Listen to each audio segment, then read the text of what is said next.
श्री बालकृष्ण भगवान की जय। श्री राधे कृष्णाभ्याम नमः।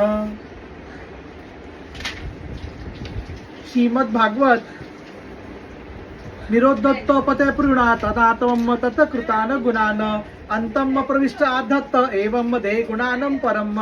जब आग लकड़ी में प्रज्वलित होती है तब लकड़ी के उत्पत्ति, विनाश, बड़ाई, छोटाई और अनेकता आदि सभी गुण वह स्वयं ग्रहण कर लेती है। परंतु सच पूछो तो लकड़ी के उन गुणों से आग का कोई संबंध नहीं है। वैसे ही जब आत्मा अपने को शरीर मन लेता है तब वह देह के जड़ता, अनित्यता, स्थूलता, अनेकता और गुणों से सर्वथा रहित होने पर भी उनसे युक्त जान पड़ता है। ये सो गुण विचर चित्तो देहम पुरुषस्य ही संसारत निबंधोयम पुंसाम विदचित्तात्मनम। ईश्वर के द्वारा नियंत्रित माया के गुणों को ही सूक्ष्म और स्थूल शरीर का निर्माण किया है। जीव को शरीर और शरीर को जीव समझ लेने के कारण ही स्थूल शरीर के जन्म मरण और सूक्ष्म शरीर के आवागमन का आत्मा पर आरोप किया जाता है। जीव को जन्म मृत्यु रूप संसार इसी भ्रम अथवा अभ्यास के कारण प्राप्त होता है। आत्मा के स्वरूप का ज्ञान होने पर उसकी जड़ कट जाती है।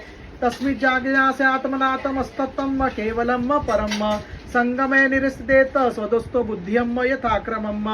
प्यारे उद्धव, इस जन्म मृत्यु रूप संसार का कोई दूसरा कारण नहीं, केवल अज्ञान ही मूल कारण है। इसलिए अपने वास्तविक स्वरूप को, आत्मा को जानने की इच्छा करनी चाहिए। अपना वह वास्तविक स्वरूप समस्त प्रकृति और प्राकृत जगत से अतीत, द्वैत की गंध से रहित एवं अपने आप में स्थित है। उसका और कोई आधार नहीं है। उसे जानकर धीरे धीरे स्थूल शरीर, सूक्ष्म शरीर आदि में जो सत्य तत्व बुद्धि हो रही है उसे क्रमशः मिटा देना चाहिए। आचार निविद्यामस्तात वासुत्तराणीयम तत्संधानम प्रवचनम विदा संध्यम सुखावहम। जब अरण्य मंथन करके अग्नि उत्पन्न करते हैं तो उसमें नीचे ऊपर दो लकड़ियां रहती है और बीच में मंथन काष्ठ रहता है। वैसे ही विद्या रूप अग्नि की उत्पत्ति के लिए आचार्य और शिष्य तो नीचे ऊपर की अरण्य है तथा उपदेश मंथन काष्ठ है।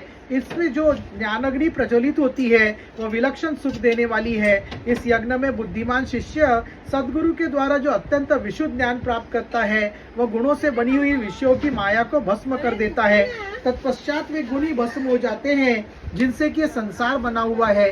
इस प्रकार सबके भस्म हो जाने पर जब आत्मा के अतिरिक्त और कोई वस्तु शेष नहीं रह जाती तो वह ज्ञानाग्नि भी ठीक वैसे ही अपना वास्तविक स्वरूप में शांत हो जाती है जैसे समिधा न रहने पर आग बुझ जाती है।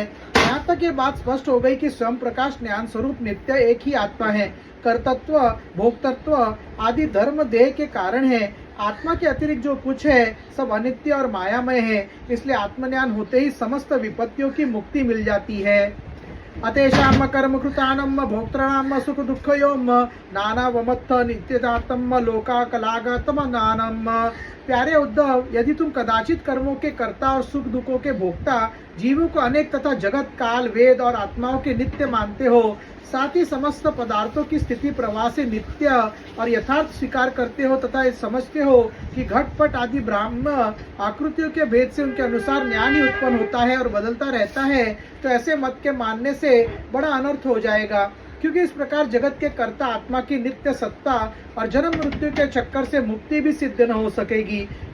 कदाचित ऐसी स्वीकार भी कर लिया जाए तो देह और संवत्सर आदि कालव्ययों के संबंध से होने वाले जीवों के जन्म मरण आदि अवस्थाएं भी नित्य होने के कारण दूर न हो सकेंगी, क्योंकि तुम देहादि पदार्थ और काल की नित्यता स्वीकार करते हो। इसके सिवा यहाँ भी कर्मों का कर्ता तथा सुख दुख का भोक्ता जीव परतंत्र ही दिखाई देता है। वह स्वतंत्र हो तो दुख का फल क्यों भोगना चाहेगा। इस प्रकार सुख भोग की समस्या सुलझ जाने पर भी दुख भोग की समस्या तो उलझी रहेगी। अतः इस मत के अनुसार जीव को कभी मुक्ति या स्वतंत्रता प्राप्त न हो सकेगी। जब जीव स्वतः स्वतंत्र है, विवश है, तो स्वार्थ या परमार्थ कोई भी इसका सेवन न करेगा, अर्थात वह स्वार्थ और परमार्थ दोनों से ही वंचित रह जाएगा।